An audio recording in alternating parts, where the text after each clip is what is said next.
Hey, howdy and hello and welcome to The Crazy Train, the comedy podcast with no rails. I'm your host Rob Wade and I'm joined as always by my rock, the incomparable Blake Harmer.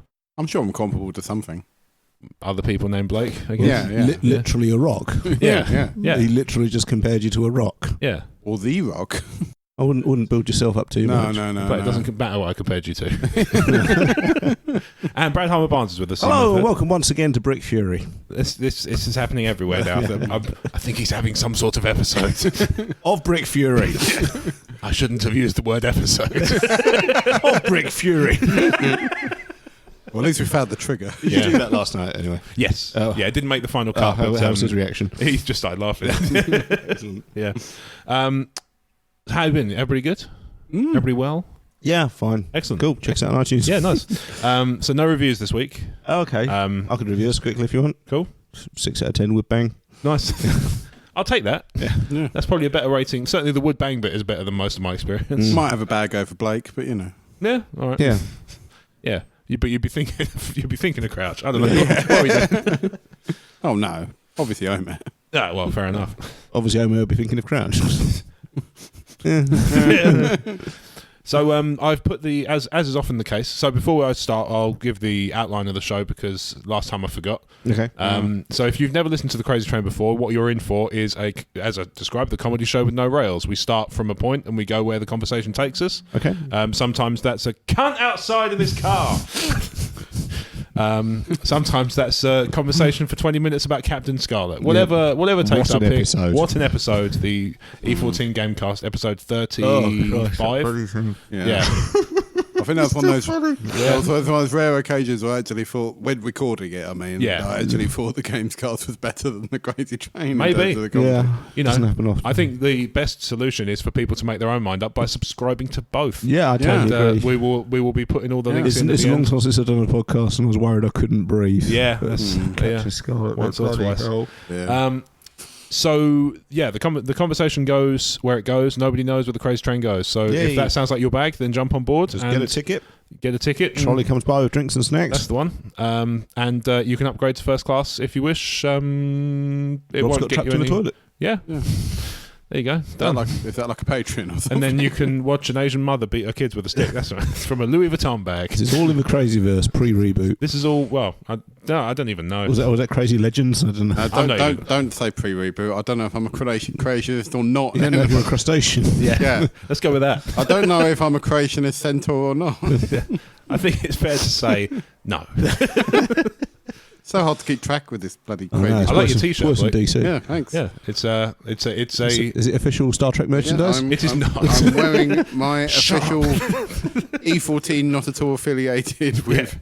It is a totally not official, but it is emotionally 14 T-shirt. You can buy from TeePublic. It's a wonderful picture of Blake as a red shirt. Yeah, dream big. Dream big. That was another one of those episodes I couldn't breathe. Yeah, that's wonderful. So I put it out to the listeners to send us questions, and they duly obliged. Oh, wow. That is a lot of questions. Basically, By the way, it was just quite a small font. Never mind. Jeremy, I think Jeremy had a bit of a slow day at work because there was a lot of them, and they went on very odd, very odd directions, but all within our wheelhouse. So we're gonna kind of tackle them one by one. Yeah. So our first question comes. So these are all from @RowlingJeremy. Ooh, Jeremy Rowling. Ooh, Jeremy Rowling. Jeremy, I can get behind. Yeah. Because I know where he lives. Get to fuck Island. Get to fuck Island, yeah.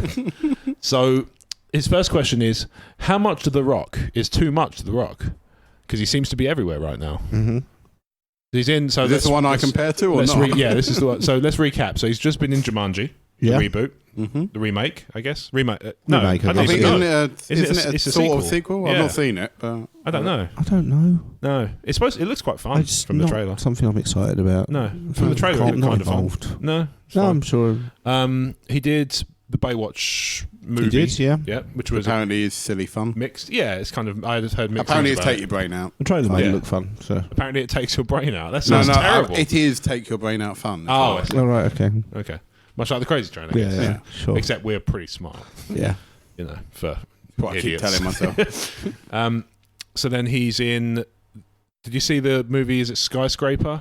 Oh, the one that's not Die Hard. The one that's totally not Die Hard. Yeah, is that the trailer that everyone was taking the piss out of the posters for? Yeah, because he's like jumping. He's like jumping, and it's quite obvious he wouldn't make it. Yeah, somebody actually put in a tweet because like there was a back and forth between this guy and The Rock. Was like, he falls. It's a short movie. And then The Rock's like, spoilers, which is one of the reasons I love The Rock. Yeah. Yeah, I saw the Super Bowl trailer and everyone was just like, this is just Die Hard. Yeah, pretty much. It's like, no, it's not a Tommy Plaza. We're trying to bring Alan Rickman back. Yeah. Unfortunately, it was a terrible mistake and we just ended up CGing Peter Cushing's face over Charles Dance. Oh, no. It just sounds wrong on so many levels. So he's also in Rampage. Have you seen the trailer for Rampage? No, yes. I might have seen like a teaser trailer for it. I'm just excited there's a Rampage movie because I loved that game. What's funny is me and Jen watched that trailer because we were just watching trailers. As you do. As you do, every now and then. And she was like, what's this? And I said, there's it's based on you a try video to game. explain to people from 20 years ago. Sometimes you just watch trailers. Yeah. Sometimes you just... But are there movies you can be watching? Yeah, sure. But sometimes you just watch trailers. Yeah. What about movies? Yeah, but how are you going to know what movies are coming out? What about the movies that... But then that cuts into your trailer time. We're always living on the never never here. This is it. Yeah. You know. Anyway, you got bigger problems coming. Yeah. I'm never going to talk to you about fucking trailers. But still, phones are pretty cool. Yeah. Smartphones. Yeah, they're pretty cool. So we're watching the trailer and she was like, "Oh, what's this movie? I don't really understand what it's about." I said, "Oh, it's based on a video game." And I played her some gameplay of the video game on N64, and she was like, "How is this related to the film?" I was like, "It's not. It's a license they could get cheap." Yeah, I would guess. Probably, yeah. There's loads of video this game adaptations. This is a kaiju movie, surely. Yeah, I admit I did not see that film coming. No, it just seemed to be we're doing this now. The trailer. Yeah, exactly. Well, no, I did. I saw the trailer and I was like, a trailer watching session. Because as I was watching the trailer, I was going, "No, it can't be." Oh no, it looks like it might could be. Yeah. Oh shit! I think I don't. I mean, I'm down for it. You know. Yeah, I'm as you said, it's a kaiju movie, and I'm sure it'll be fun. I'm not 100% sure, but I seem to recall that the monkey's name in the trailer sounded a bit like, if not the same, but similar to the one from the game, because they've all got each of the monsters have got names, haven't they? Lizzie was for lizard.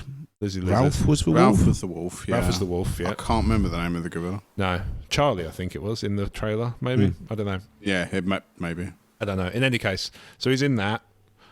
He's Black Adam in the Shazam movie, which is a good cast, I think. The gorilla. Yeah, the gorilla. Yeah. Oh, okay. Yeah, you'd think there'd be a better part for them in the DC. Like Grodd or something. Yeah. But no. But and then he's Black Adam in that, and that sounds pretty cool to me. Say Shazam is one of those characters. Yeah, same as Captain Marvel in the Marvel universe. I'll quite happily go and if I've got time, I'll go and watch it.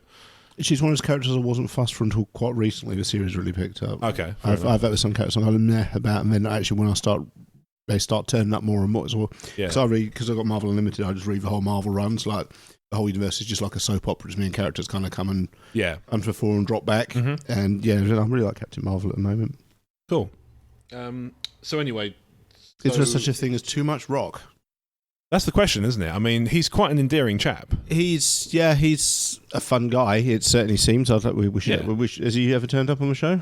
He's never said he won't do it. So I mean, really, I think we should say there's not too much Rock, because if we say there's too much Rock, he'd turn down an appearance. Yeah, I mean, to be honest, my answer would either, regardless of that, mine would still be I really love The Rock, so I'll quite happily watch him in anything. Yeah, I mean, I don't have a lot to do just because the sort of those kind of blockbuster action comedy movies just kind of pass me by. I don't dislike them. I kind of have to be in the mood to watch something like that. So I only really see him occasionally anyway.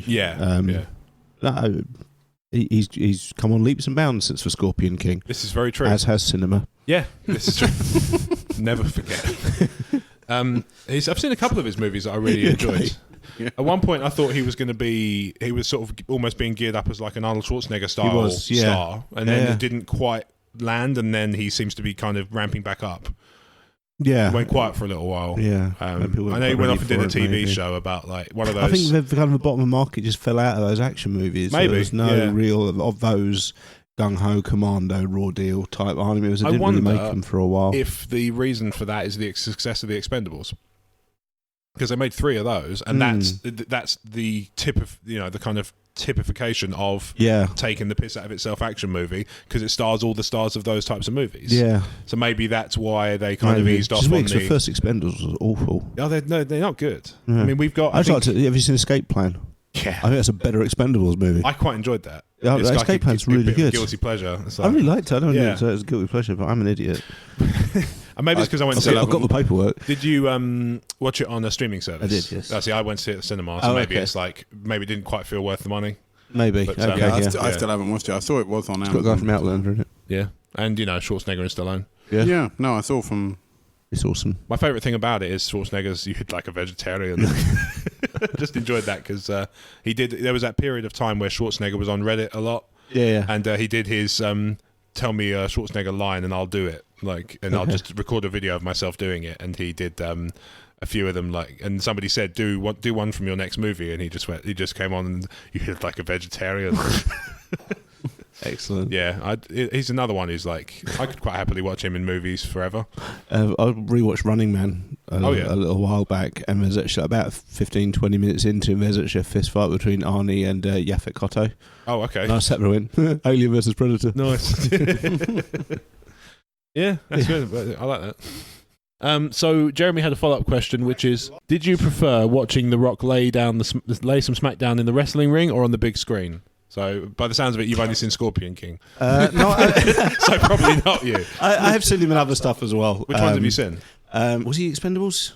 No, no, you're thinking of Austin. I saw him in Expendables, I think. What have I seen him in? I might have to look it up because I'm terrible with this. Austin was in the first Expendables. Yes, that might be what I'm thinking of. Sorry. You're thinking I did really like The Rock as a wrestler. Yeah, he was great. It seemed like Stone Cold got all the credit, but I always thought Rock was a better wrestler. He was as good as someone like Triple H at the top of his game. I don't know if I agree. I think Rock was a lot of his stuff was his charisma. And I think actually, if you look back at his moveset, it was he had a similar kind of moveset to John Cena as John Cena does now. That's John Cena basically replaced with Rock when Rock left. Yeah, but in terms of the position in the company, sure. Okay, yeah. What I mean is, in terms of moveset, they're pretty similar. The difference is that Rock was allowed to say whatever he wanted, whereas Cena has to kind of stick to he has restrictions on him. Yeah, okay, I'm with you. I saw them good. If Cena ever goes indie, that'll be interesting, won't it? Wouldn't it? Wouldn't it, though? Or on like a shoot podcast after 3 years later. He retires. So, new CZW World Champion. That's a shock. Nobody saw that coming. I'm covered in glass. And you can see me now. Through all the blood. Yeah, I don't know. I feel kind of watching old matches. I sort of feel like The Rock. Let's say he's not a bad wrestler by any means. Oh, the other guys, I fucking love that film. Oh yeah, he's good in that. Yeah, he's not in it for long. He's not in it for long, but he's fucking he's good. He's great. Yeah. Have you seen Welcome to the Jungle? Or it's called The Rundown as well. That's quite fun. And both titles are on Amazon for some reason. That's odd. It is. It's exactly the same film. Or that's my understanding anyway. As far as I know, they're the same. Yeah. And that's got added walking bonus as well. Yeah. Yeah. Have you got a good impression of The Rock? No. It doesn't matter. What's your name? Just keeps getting better. I know. I saw, was it Journey to the Lost Island he's in? Did they do Journey to the Centre of the Earth? Yeah, there was Brendan Fraser Journey to Mysterious Island. Planet 51. Is he in that? Oh, yes. He's the astronaut in it. Yeah, he's the astronaut in it. Yeah, I love Planet 51. That's a great so film. Cute. Yeah. Journey 2 knows what it is. It's a fun kids film, but it's not going to obviously break any... Yeah, and the Academy Award goes to Journey to Mysterious Island. They're all like, what? Including the cast and crew of Journey to Mysterious Island. What? Yeah. Michael Caine going, I just wanted a sofa. This is not the Kids' Choice Award. What the fuck is going on? But there you go. But I've never really got into. I never really watched like the Fast and Furious films, or he's only turned up in the last couple of those, I think, because it's always Vin and Paul Walker. Yeah, and now Paul Walker did. Is unavailable. Yeah. Yes, emphatically. Sadly. Yeah. It is sad. He's very young, but at the same time, I think I'm sure he wouldn't have been happy about the fact that he died doing what he loved, but he was. He was heavily into his cars and stuff, and so he was probably enjoying up until that moment. Yeah, and he wasn't being aware of the risk. He was going fast, and now he's furious, is what you're saying. Kind of, yeah. Damn. No, it's fine. I almost made a worse joke. Really? I almost said Anton Yelchin was really into his car. Oh, Jesus. Jesus Christ. Like... I'm leaving that in. That's really good. They're going to hate you over at the Anton Yelchin cast. They are. This is true. Which is a shame, because I'm really enjoying watching Troll Hunters. Yeah, and they're sitting there watching Charlie Bartlett for the 28th time that day. Yeah. And I'm quite happy because one of the bad guys is Mark Hamill. Oh, that's always good. Yeah, that's a good result. side. Yeah. Yes, Guillermo del Toro, Anton Yelchin's the main good guy, and obviously, and Mark Hamill turns up in the third series. Brilliant. Nice. Yeah. What more could you want? He's Darth Bane in Star Wars. This is true. Yes, that's true as well. Yeah. And Luke, turns out. Yeah. Wait a minute. Hang on a second. Something's not right here.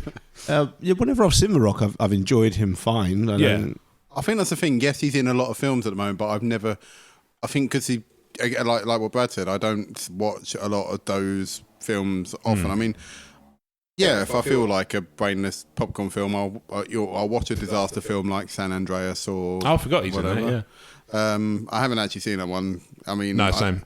I know Kat really enjoys those sort of films. So, she enjoys a lot of things.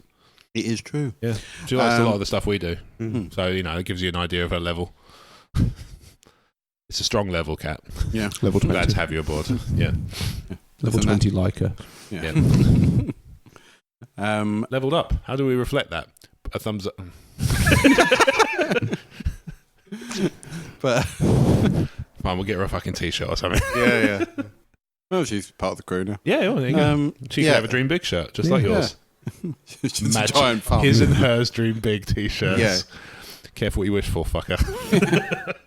Is she going to be like Councillor Troy or something? Yeah, I guess so. Yeah, I'll put it in the blue one. Yeah, that's fine. Sure. Yeah, why not? Yeah. I don't know if we have a Rock movies I've seen. Yeah, I'm trying to think now. Because I feel like there's more that we're horrendously missing. He's in Mummy Returns, isn't he? Because that's the pre... Yeah, that was the first. That was the first CG Scorpion. It's possibly some of the worst CG ever known. It really is quite poor. Yeah. Including A Load of the Dark. Speaking of CG, I watched The Mask for the first time in about 15 years the other day. Jim Carrey movie. Yeah. Yeah, okay. It's dated quite well. It's still quite fun. Because it's quite cartoony, I think. It's not trying to be real. No, exactly. It just looks like a cartoon. But I was actually surprised by how little of the film, even if you factor that stuff in, was actually using CG, and how much was just kind of... It was computer manipulated, but it wasn't sort of new like animations over the top. It was things like they would sort of stretch his legs out and he'd dodge bullets and stuff. Yeah. It's really, it's still just quite fun. I want to get another go. It's been a while. Yeah. Me and Brad, on the way here, we were talking about how CG has sort of, some films that will look really glaringly bad if the CG's terrible. Daredevil. Ben Affleck's Daredevil. Or Ninja Assassin or something like that. But we noticed that like some movies where even if the CG is bad, if the focus isn't really on the CG, it's okay. Yeah, it's a bit like Kung Fu Hustle, for example. The CG obviously is quite low budget in that, but doesn't really matter. If you're really sitting there going, "Oh, the CG in this is terrible," you're not really getting the point of the film. Yeah, it's like Jurassic Park is another one that has aged well. I think it's because they use puppets in the bits where it matters. I think it's because there's more puppetry than so obviously because those are filmed same as the human faces, those are going to age better. Yeah, exactly. Yeah, you can sharpen those up and they'll sharpen relative to their surroundings, whereas you sharpen up the CG enough, it just becomes a collection of ones and zeros next to Jeff Goldblum. Yes, indeed. Yeah, and he's just like, what are these ones and zeros? That's not a bad Jeff Goldblum. Actually. No, it's all right. Yeah. Yeah, Ben Affleck's Daredevil is quite bad for CG, and there's particularly because there's a lot of moments where they didn't need to use it and they do anyway, and you can see it very obviously. Like there's a bit towards the end, him and Bullseye are chasing each other up. I don't know which one's chasing the other, but they're both running up a clock tower. Right towards the end of the movie, and the camera comes in from the top down, and they're very obviously both CG characters running up a staircase. And it's like you can tell that's so. Why don't you just have them run up a fucking staircase, and then because you presumably had surely that cost you more money to do that than it would have been. To this is it. Like, at that point, I assume one that looks worse is CG Blood. CG Blood looks awful. Oh god, like a Blade. The first Blade. Looks bad. Do you see the original ending of Blade, where Stephen Dorff? There's like what's the name of the blood god he's trying to become? Long time since I've seen like Lamagra or something. Corn. Yeah, why not? It was like something like Lamagra or La Bamba. That sounds familiar. Yeah, and they did a scene originally where he would actually like become a kind of being made of blood. Oh, this is kind of vague. It was vaguely ringing bells. God, it's offensively bad. Like if you see, especially if you see we it animated now. this on a 3DO. Yeah, I don't even think they stumped up for a 3DO. I think they probably just found a Jaguar around the back of the corner shop. Exactly. Yeah. So what do we need? Place to find Jaguars. What do we need out of that? The cartridge. Also the console. Yeah. What do we need out of that? The cartridge slot. Wait, what? Not the graphics. No. We're going to use the cartridge slot to render it. Right. I'm pretty sure they might have polished polished fine. up. Bring the mains brick as well. I'm pretty sure they may have polished up the CG if that had been the ending they'd gone with, but you think even so, it's yeah, exactly. I remember when I was at uni, Ang Lee's version of the Hulk had just come out. Oh, and, my friend, my housemate, he wasn't a fan of the film, but there was something in the film was relevant to an essay he was doing at the time, so we were doing a film studies. Oh, okay, course. And it wasn't out on DVD yet, and he managed to get like a hooky copy. Okay. An advanced pirate copy of it. Yeah. But it was like pre the CG being finished. Okay. So the bits where the Hulk was supposed to be smashing up stuff, it was literally just a static model of a Hulk sliding along the floor. It was amazing. So I don't know where that must have been stolen from the studio. I guess it must have been something leaked out. Well, I'm talking like 2002. Yeah, so really pre-torrenting, really. Yeah, it would have been like when I was... maybe something like Remakes was just around, but not a lot of people had broadband connections, so it was most likely disc-to-disc copies made it over. Probably. Yeah, I was on... when I went to uni that year, and it was, I think, WinMX or LimeWire or something was similar. And it had something... Bits like that were sort of relatively common, but like you say, broadband wasn't everywhere yet. So you're most likely going to be that somebody took a disc and, you know... Like somebody who worked as a grip or something. Never worked in this town again, but you know, that time they were able to get a picture of the Hulk hero clicks fucking smashing shit up. Yeah. Maybe we could make our own Hulk movie. I've got hero clicks. Yeah. Well, can't be worse than that version Brad saw. There you go. Yeah. Well, the only thing I liked about it is they blew up a frog in a microwave. Like a Faces of Death movie. Yeah, kind of. Or your avant-garde Paul McCartney music video. Yeah. Or your version. Or an idea for your... Or swim. I just sink. Or your version of Click Legacy. Click's Legacy, yeah. Every time he loses a game of Hero Clicks, he's got to microwave a frog. Yeah. Yeah. Sure. Well, it depends if I field one. Well, he does hate them. So there's too much video footage of a rock microwaving frogs. There you go. Answer your question. Jeremy, I hope that answers your question. So Jeremy has other questions.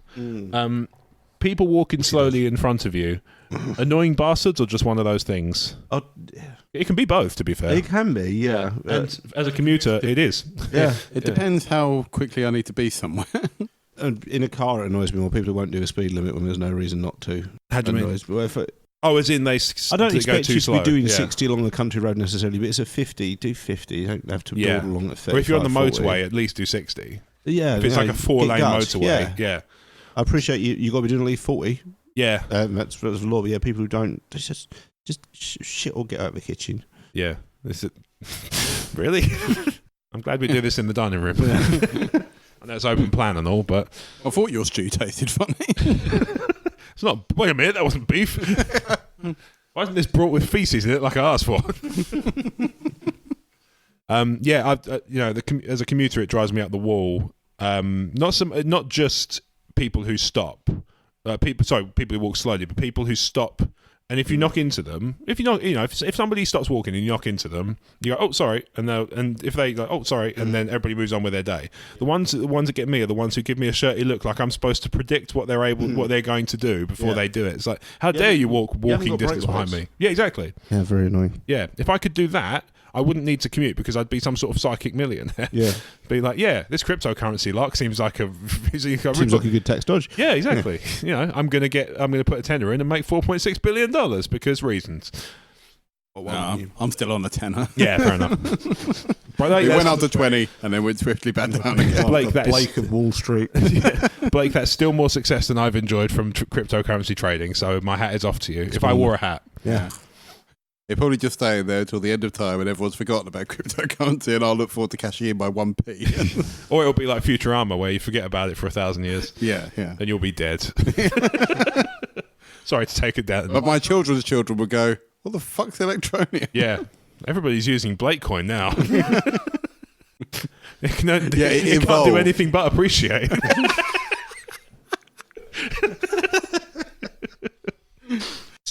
Yeah. I think The Rock walks too slowly. Yeah, if there's one criticism I have of The Rock, it's that he walks too slowly and he microwaves too many frogs. And doesn't appreciate in value. Exactly, yeah. I think he does. Yeah. I think he does every bloody movie. He's a highest paid There's not much star. of a conversation here, is it? Is it annoying? Yes. Yeah, it is. Yeah. So But there's if you're listening to this podcast with your headphones, maybe step up your pace a bit. You might yeah, be exactly. someone. Yeah, you might be exactly the kind of people we're talking about inadvertently, and that's no good for anybody. You know, if that's your speed, buy a treadmill. Okay, what? Stay out of my way. Oh, okay. Just sit at home and walk slowly. Just work in VR. Yeah. Yeah. That's probably a thing too. Wear 4 headphones. Yeah, give it time. Wear 4 headphones, 2 on the sides, 1 across the face, and 1 on the I've back got of the surround head. sound headphones. Yay! That's You get some fun stuff in your work. Now you know my pain because you used to mock me gently for working in retail when I did, in terms of the stupid questions I got asked, and you would find it very amusing to simulate such things. So Was PlayStation working my Xbox 360? exactly. That's an eclair. Yeah. The whole PlayStation in the Xbox. Something you do it over arm. What do you want from me? There's one that reminds me of one of my favourite, like one of those facepalm memes. Where it's just like, you can't be this stupid. It was one of those ones. It's like I can't remember what the name of it is. It's a raccoon looking devious, and it was buy a PlayStation, buy an Xbox, and make Kinect load your boot up your PlayStation. I was like, and I just quoted the bit where it said buy an Xbox. I was like, that'll show 'em. Yeah, that'll fix their wagon good and proper. Like, seriously, did you not even read back what you'd wrote there before you posted send? No, you fucking idiot. Of course you didn't. Walk faster. Pull up your pants. So yeah, Jeremy, to answer your question, Rock should walk faster. Yeah, exactly. To Yeah. a micro shop. I think we're just going to end up with an agglomerated answer of everything. if he didn't I cannot take wait for this. If he didn't stop into the middle of the high street, take off his armband and throw it across the room every single 5 minutes, we'd get somewhere quicker. Elba drop a really hot frog. Yeah. Well, it's cold on the outside, but you know what I mean. Yeah. It's the people's frog! The people's frog! By God, amphibians. Oh, I wish JR would come and take my life. Yeah, I'd be happy with that. Good thing you're not from Texas, he'd have a fit. A lot of people have said that. Yeah. So Jeremy also asks, and I guess this is a similar note. I suspect. Are we just calling this the Jeremy cast? We could probably. Yeah. Jeremy wrote in. So that's the show. Sing that to Pearl Jam and you got your title. So I get the feeling that question 2 and question 3 arose from the same trip. Okay. Because question 3 is, how can we make London a nicer place to visit? So I get the feeling that he had a problem with slow walking commuters in London, and now it's soured him to the whole experience. I think the Council of London had a really good idea in 1666, and it's about time we revisit that. That's the Bernie one, right? Yeah, not the ratty one. Not the ratty. No. I mean, at this point, either, to be honest with you. As long as it only affects people who live in the city. Burning rats. There you go. Just fling burning rats at them. What's that name of your psychobilly band? Yeah. It's a Check us out on burning iTunes. rats freak out. Just hit single burning rat strut. Less people would be nice. I think that's one of the main Yeah, things so about it. again, with a great Yeah, fire approach, we'll Yeah. thin them out a bit. If you could give me a little advance warning so I could phone in sick, that'd be great. Oh, yeah, sure. Yeah. He's not going to give me warning. But next episode. So, just me and Brad here. Yeah, I'd be interested to see how that would work. Hello, welcome to Brick Fury. He's having an episode again. He's having Brick Fury. He's having flashbacks. I wouldn't mind, except he recorded it recently. Well, where could you improve London other than a series of fires? More shops that sell hero clicks. Yeah, that would feed your addiction. Well, there's one now. Just Forbidden Planet. Just Forbidden Planet, because Really? Darksphere and Lambeth used to sell them, Yep. and then I went You there bought them I went a couple of times and bought odd boosters whenever when I went there, and then one day I went in and they had none on the shelf, and I asked, and they said, "Oh, we took it to I think Salute, whatever the gaming show that was on. It was either Salute or Selwig or something like that, and anything we didn't sell, we just sent back to Estevium." So I was like, "Oh, okay." Can we have them? I was going to say, if I'd known they were going to be doing that, I would have made them an offer or something, because obviously, Toy Box going to toy. Did you see? Speaking of that phrase, there was a lawsuit in America recently. A pair of brothers who wrote pop music sued Taylor Swift because they said that she'd nicked the line "Player's gonna play and haters gonna hate" from the song "Shake It Off" from one of their songs, and the judge dismissed it as too banal. He just basically said, nope. Yeah, he basically said, this is a stupid phrase anyway. It's basically like runner's going to run. It's just thing going to, the person going to thing. Yeah. Noun going to verb. Yeah, exactly. It was basically, that's pretty much how he described it. I wish I could become a judge, just so when a case like that comes up, I could just go, oh, fuck off. Judge Blake, the people are real. The cases are stupid. His verdict is final. Get cunted. It'd just be get to fuck Island. Yeah, there you go. One-way ticket to fuck Island. That's Rikers. Sure. Yeah, I didn't realise I was a magistrate. With the power to send people to New York, apparently. Yeah, why not? For 1,000 years, if the power has gone to his head. He'll be hosting a YouTube series about HeroClix soon. Yeah. Take them to Detroit. Yeah, but seriously, more seriously, how would you improve London? I think that the crowding thing is a problem. You know, I think I don't normally take the tube, but last couple of weeks I've had to take it more often than usual, because usually I take the bus because it's a lot more comfortable and I get a seat. You're large. Yeah, and I get a seat as well. Large. Yeah, I get a seat as well. Well, no, sometimes. Yeah. It's been known. Yeah, it's been known. But I was taking the tube more, and I had to, the other day I got to Cannon Street and it was, 8:10 in the morning, and I had to wait for 4 tube trains to pass because they would just chock a block. Yeah. And I'm talking like not even once people got off. Yeah, once people got off, there was still not enough room. Yeah. Oh, wow. It's like, fuck that noise. And not for nothing, but if I really want to, I can walk it. It's like 2 miles. Yeah. I don't want to because I'm lazy. I remember when I worked in London, I went from Holborn. Well, my place of work was near Holborn Station, and I walked from there to Forbidden Planet and back. Yeah. And everyone in my office was amazed that I'd walk that distance. It's weird. Yeah, I get that a lot as well. Like Piccadilly Circus is a sort of mile and a bit from Forbidden Planet in pretty much a straight run. Yeah. And they're always like, "Oh, you walk all the way up there?" I was like, yes. Yeah. It's not that big a leap. Like, I make a day of it when they do those London gaming markets. Yeah. I go up to the market, which is in Russell Square. I walk from Russell Square to Covent Garden, go in Forbidden Planet, walk down to Piccadilly Circus, and if it's Sunday, Orcs Nest is shut, but what can you do? And then go from there to Lambeth and go and visit Darkster as well. It's it's a great day. Yeah. Okay. Yeah. But yeah, I'd say people find it baffling that you. So if we replaced all of the people on the tubes with HeroClix, that would solve the problem. Totally, because I could get they're much easier to get in around. Yeah, totally. Yeah. You feel they're trained with HeroClix. And the same number. What if they were human-sized HeroClix? Oh god, that'd be weird, wouldn't it? Just people would be like, "Kill me, click me round to KO." Just rotate them. Commuter legacy. Everybody I KO have to destroy. So there's some ideas, I guess. Like I say, the commuting thing, the crowding thing would be the thing I would address. And but the thing is, I don't know how you do it, because they already run tube trains pretty much every other minute and they're still packed shut. I just realised that the people who... Or maybe replace the trains with one giant conveyor belt. I would be up for that, to just have it running round. The trains have had their time, just like a conveyor belt travelling at 4 miles an hour. Yeah. Yeah, I think that would work. Yeah. I just realised... and you could walk it as well, because they do those long travel as like King's Cross has got them and stuff. You can just walk to the end slightly faster. To be fair, I would go with that. Yeah, cool. Why not? You're hearing Khan, I'm coming for you. I just realised... that Khan! I just realised that the people who slow down or walk or don't walk or like just stop in the middle of the high streets, they must have plasticity. Yeah, that's it. Did you find it hard to break away? Yeah. Oh. This is it. And and you can't. Maybe they are real life human sized HeroClix. That would explain why when I swing for them, they go shape change, and I'm like, oh, what was I doing? Yeah. This episode has more HeroClix content than Brick Fury does. Yeah, and the also more regularity. Yeah, and Toy Box. Yeah, pretty much. Yeah, I'm working on it, Dick. So next question. I'm waiting for Ian to turn up on a Toy Box. Give it time. Yeah. They ever do another horror set, maybe. Be cool if you came to this one as well. Yeah, well, it's a little bit. I can understand.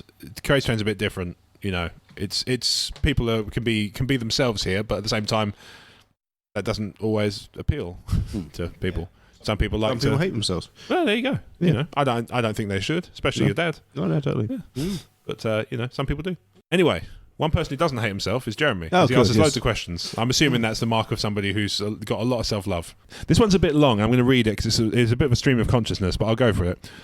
TV show versions or spin-offs from movies, are they pointless or a great extension of said universe? Personally, I enjoy the Lethal Weapon show, but others have been crap. This question can only apply to people who actually have a capacity to watch TV. Rob, I'm pointing the finger at you. What? Yeah. You don't have the capacity to On watch that TV. note, how does Rob watch his TV? Dodgy sites where you can watch almost anything, or paying for a subscription? Okay, don't point the finger at Rob. What's your opinion on these sites? Go with that question. Doesn't make me sound as much of a dick. Now I'm rambling. Where was I? Crazy.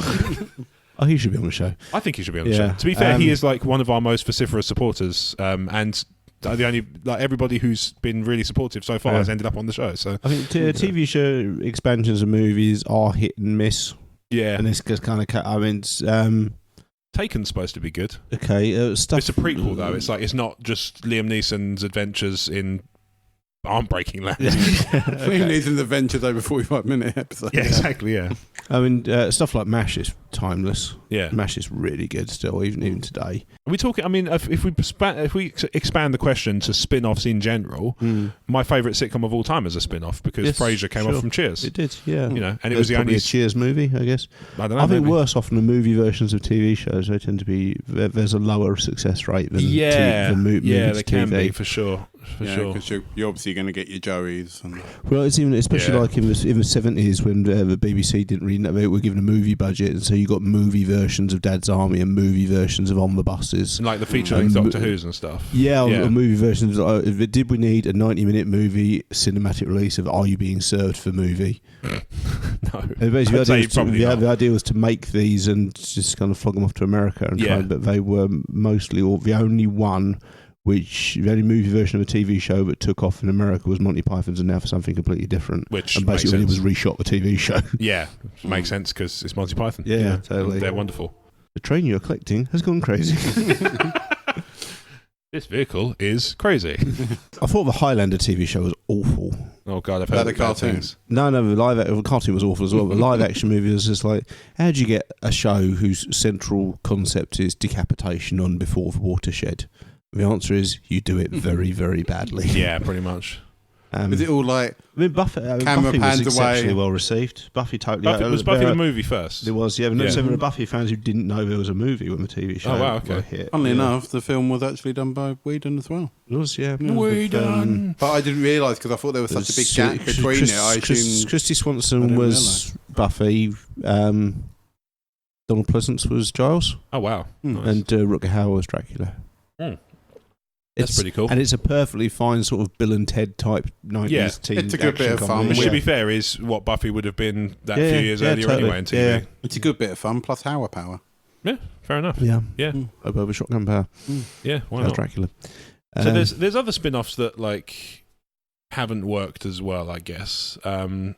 But then there's some that have worked significantly well. So technically, you could make the argument that the sort of Star Wars anthology movies these Star Wars stories are spin-offs. Yeah, because they're not. I main think saga Clone Wars is superb, and I thought Rebels was the TV show. Yeah. They were brilliant. They're good. Yeah, they're really good. I haven't caught up with Rebels in. I've done series 2 of Rebels. I end up getting spoilers because Twitter. And there's a 3 fucking week delay on episodes in the States versus episodes in the UK, which is ridiculous in the modern age. And it's only going to convince people to use the sites that Jeremy alluded to, but didn't directly accuse me of using. Trump come and do a state visit if you sort that delay out. All right. There you go. No, I'm only a couple of episodes into series 4 of Rebels, but I'm enjoying what I've watched so far. Yeah, fair enough. Nice. Cool. Yeah. Not a question. All right. No. Well, no, it's talking about, Oh, no, you were talking about Rebels and I answered them. All right, calm down. Why did you get cross? So cross. I'm not cross. I just thought I haven't spoken for a while. Maybe I should chip in. Get a cup of tea. Yeah. What's it? And then I chip in and you tell me to fuck off. The Hannibal Hannibal TV show is supposed to be good as well. That's good for a good Mads Mikkelsen, isn't it? Yeah. And he's always good value. No, Gads. Galen Erso. Gads? Gads. That's what he goes. Gads. Sure. Yeah. Krennic's just like, come back for the band. There's another Mikkelsen who was Thrawn, wasn't there? Oh, yeah, I can't remember his name off the top of my head. The first name. Let's go with Gads. Yeah, Gads Mikkelsen, maybe. Mads and Gads Mikkelsen. Yeah, exactly. Mads Mikkelsen and Gads Gickelson. To be fair, that's his stage name. That has happened before because there was an old episode of The Crazy Train. I think it's like in the 20s somewhere where we were talking about the 300 sequel, and I was talking about I couldn't remember the lead character's name, and then later on in the thing, I made a joke, and I just summoned the name Themistocles out of my head to make the joke, and then it turns out that that's actually the name of the character from 300, Rise of an Empire. I didn't really pay attention to that because Eva Green had her top off. That'll happen. Fair. Yeah, I've not seen that film. That was about the only good bit. Yeah. What was I looking at? There movies from TV shows at work. Addams Family. Yeah, that works. Yeah, that's a good movie. Wayne's World. Yeah, okay. Wayne's World was a sketch on SNL, wasn't it? So it was. Yes. By that logic, Blues Brothers. Nice. Yeah, totally. Yeah. Night of the Roxbury. Also an SNL sketch. Okay. Yeah. Kind of. What we're saying, let's let SNL make more movies, I guess. Maybe not nowadays. Maybe if we can go back in time and convince them to make more back in the day, that might work. Before Willie's Blueshy. Yeah, good call. Yeah. I don't know. Popstar was good. Yeah. Yes, that was very good. I enjoyed that a lot. Yeah, it's got Lonely Island a good value for a laugh. Yes, I know you've seen the second Natalie Portman gangster rap. I didn't like this. It felt like it felt appropriate because I enjoyed it, but it did feel much like modern SNL. It feels like a slightly less good version of the one before. Yeah. I found it funny, but it was like, this is not as good as the old one. But then I thought that's what I think of SNL as well. Yeah, it's not as good as older SNL. Mm-hmm. But there are some good there's some good actors on it, but it just doesn't land for me as much. But there's a few sketches like Undercover Boss on Starkiller Base is still a favourite. So good. I knew when you said, "Hey, I'm Matt." I'm now 86% sure it's kind of. Dude, Matt straight up sucks. That was really good. Yeah.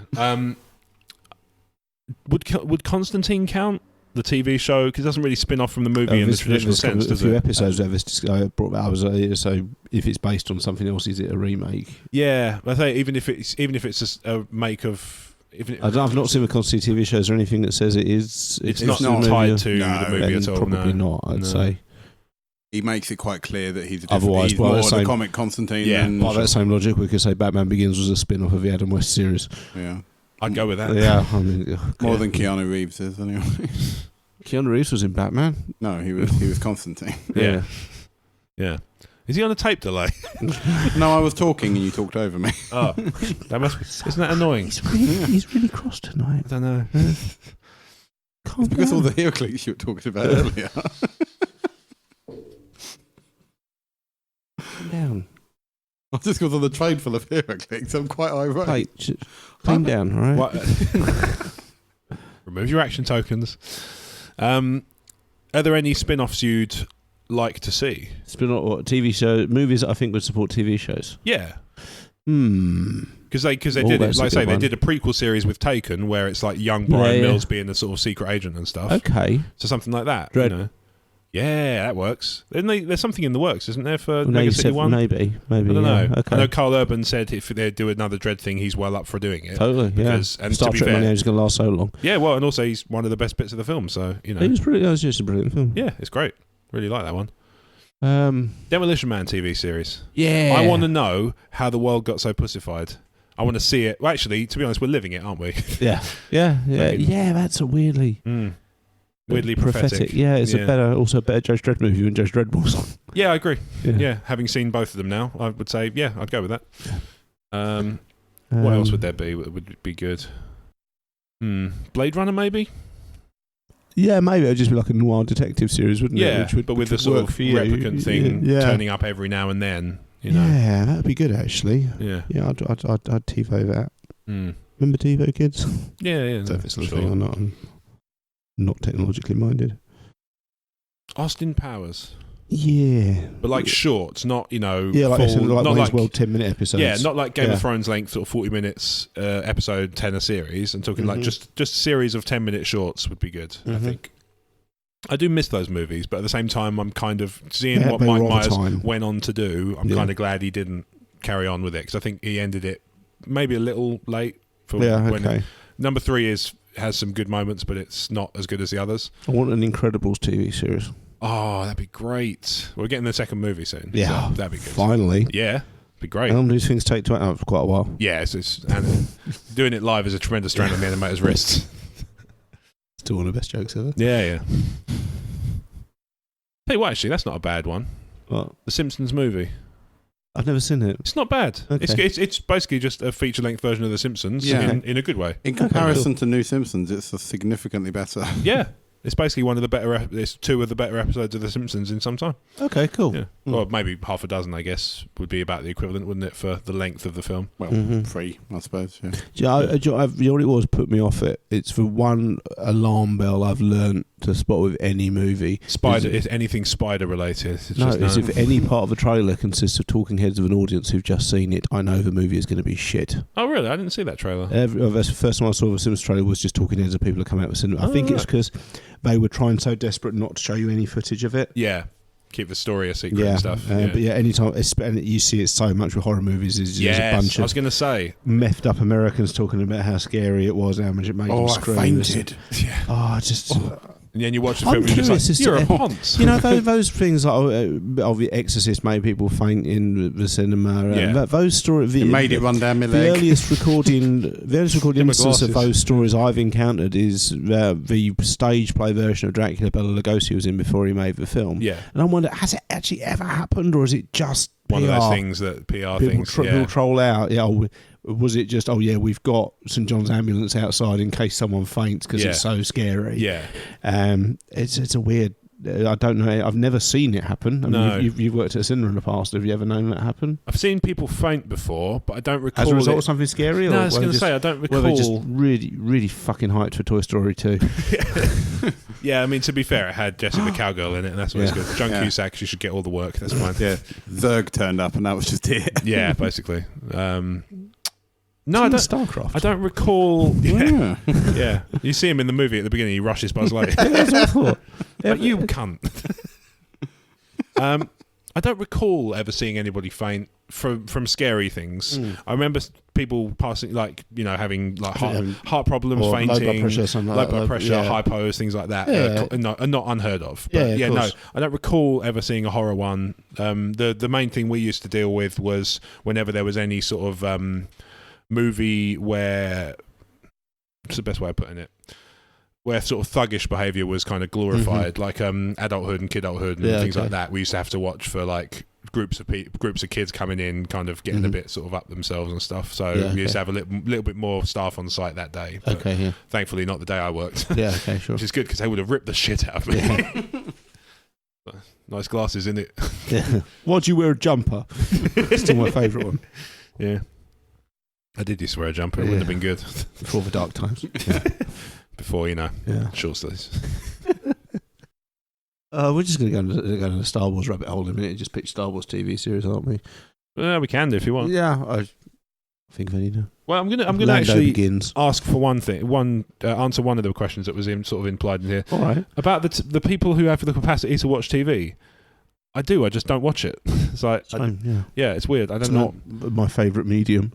No, I like it fine. There's certain series. I mean, I keep up with Game of Thrones. I was kind of keeping up with Walking Dead to a point, and then I've just kind of tailed off. I watch. I'll always watch Frasier if it's on. I'll watch Big Bang sometimes. There's certain episodes I like, but most of it just kind of leaves me a bit cold. And then other shows, like I used to really be big on like CSI and things like that. And Judge Judy, that's a guilty pleasure. She's just fucking great. Okay. I haven't seen it, but you saying about Big Bang Theory. Yeah. Have you seen, obviously, that Young Sheldon's, obviously... I've heard really good things about it. Really? Because I've seen the trailer and it looks the worst thing ever. I was really worried it was like... I just took one look at it and went, this is going to be like a cash grab. Oh, yeah, I saw a trailer for it. Just looking at it, admittedly. I'm happy to be proved wrong. Yeah. I saw a trailer for it and it just looked fucking awful. But there were people commenting saying it's actually a really good show. Okay. So, well, maybe the trailer's just the worst. Maybe the trailer's got the worst it's just really badly made, Yeah. That seems to be a trend recently. Yeah, like leave out the fun stuff, which is kind of nice because some films for me have been ruined by the jokes being in the trailer. Yeah. Men in Black 2. A lot of the best gags and bits were in the trailer for it. They do the Ghostbusters approach, putting all the worst bits in the trailer. There you go. Yeah. And then, it didn't help that Men in Black... They did save quite a few for the film. Yeah. It didn't help that Men in Black 2 was terrible. It doesn't help, no. Men in Black 3 was pretty good. There's a film that didn't need a sequel. No. Number 3 is pretty good, No, though. yeah, 3 I enjoyed. Yeah. But I didn't go to see it. Although, the feels. I didn't watch it because of 2 for a long time, and I just watched it on like... which one was he? Because there was J and K. And which one was 2? That's Michael Jackson, right? Yeah. Okay, cool. JK and JK from Jamiroquai. Yeah.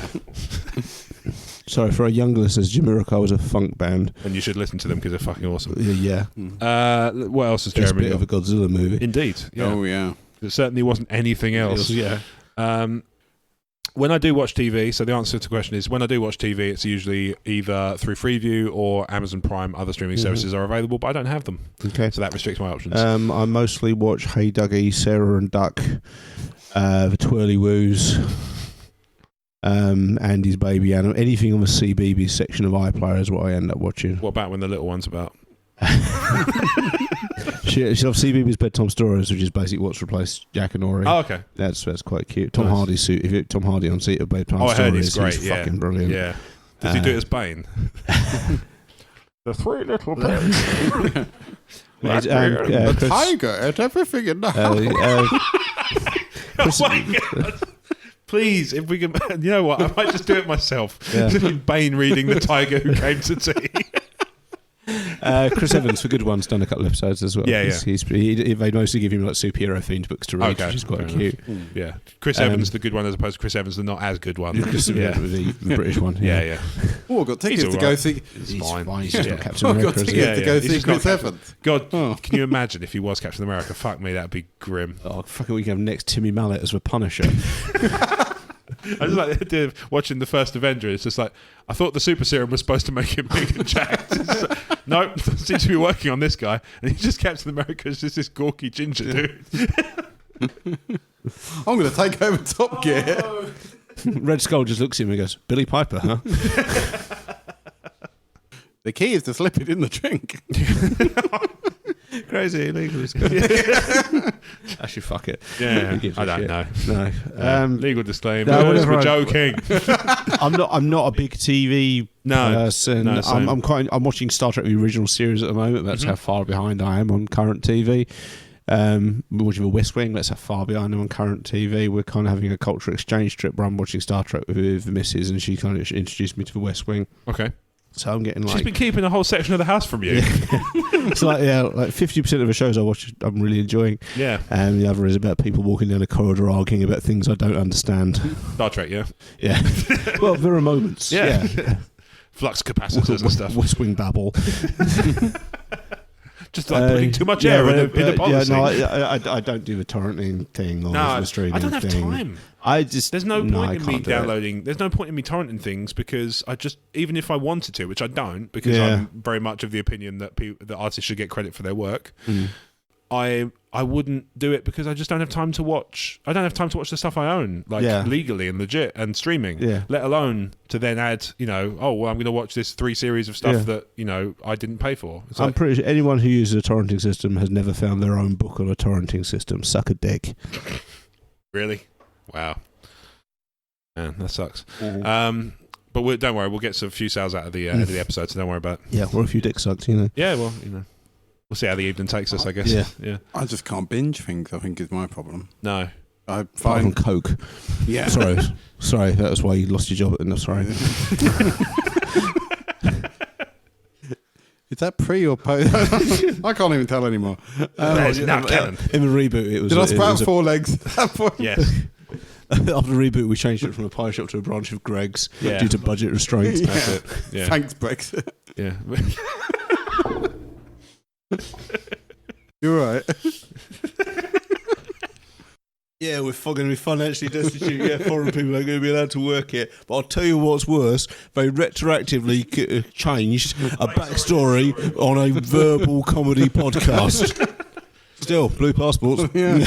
We do sometimes go into the physical comedy podcast, which is it's not really much fun for the listeners, but a series of thwacking half of the long pause where Brad was dying. To be fair, this is subjective, so this might not be fun for the listeners. Who knows? Yeah. But if they got this far, then thanks for trying.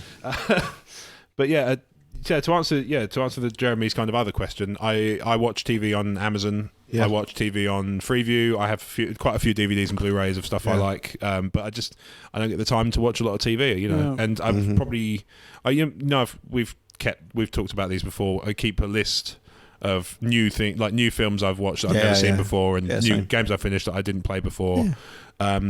This year, my film list is 2, maybe 3, and we're nearly at the end of Feb. Small, it's nearly the end of Feb. We've done The Red Turtle, which was a Studio Ghibli film. Sorry to hear that. Yeah, it was fine. It was studio game. It was a film. It was a French animated film where nobody talked for the entire movie. Because you know it's French. Because of the names and the credits. Yeah. Racists. Or being based in France. Yeah. It might have been Canadian, to be fair. There is that. Well, yeah, that's could true. be French Canadian. Racists. And then we saw Shape of Water at the cinema as well. I've heard nothing but good things about that. It's good. Yeah. It's. I have a love-hate relationship with Del Toro, so fair enough. Curious. He speaks very highly of you. Well, okay, well, I'll stop torrenting his stuff. All right. Do you prefer his action films over his arty films? I much prefer his Hollywood stuff over his arty stuff. Yeah. Okay. Well, I mean, Shape of Water is kind of Hollywoody. Yeah, I much prefer stuff like of his arty stuff. Probably Kronos is the only one I really like. I did enjoy Kronos. I'm in a minority of one of not particularly enjoying Pan's Labyrinth. I love the Hellboy movies and Mimic. I think is great. I really like his. He's involved in Pacific Rim, isn't he? Yes, I think he did direct that. I thought he directed the first one. He's not involved. I think he's producing the second one, but I don't think he's. Yeah.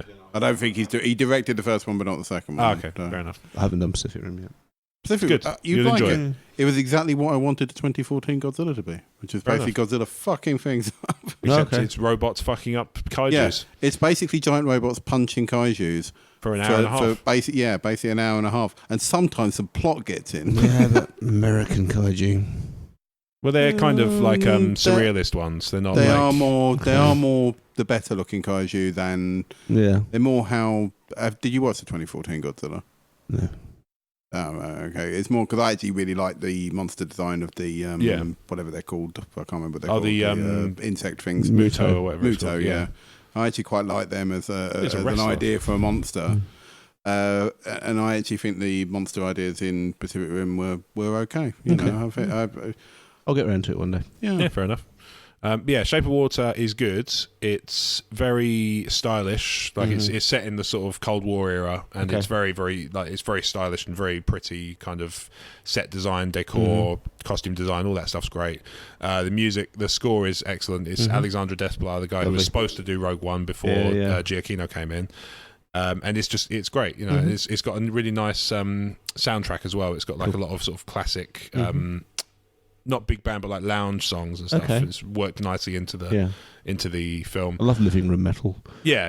It's the only thing I would say about it is that I kind of telegraphed the main story quite easily. Okay. As to where it was going, and sort of before the end, I already knew what was going to happen. Yeah. There were lots of cool side plots, and the characters were quite engaging. So I didn't feel, I wasn't bored the whole way through. It was good.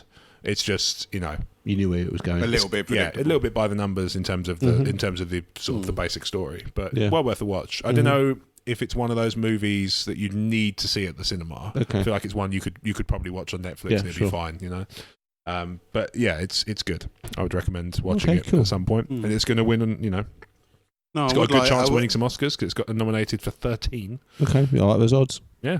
I would like to see it because as I said, I haven't heard it. Look forward to Last Jedi getting a technical one. Probably. Yeah. It'll get best sound editing. That's usually the one they give to the popular films. Yeah, it's up against Last Jedi for that, I think. Okay. And sound editing in Last Jedi, I recall being relatively good. It's just that's best sound editing is the Oscar they give to movies to a kind of acknowledged public opinion. It seems to me. It's always a blockbuster one gets best sound editing, like it means something. Yeah.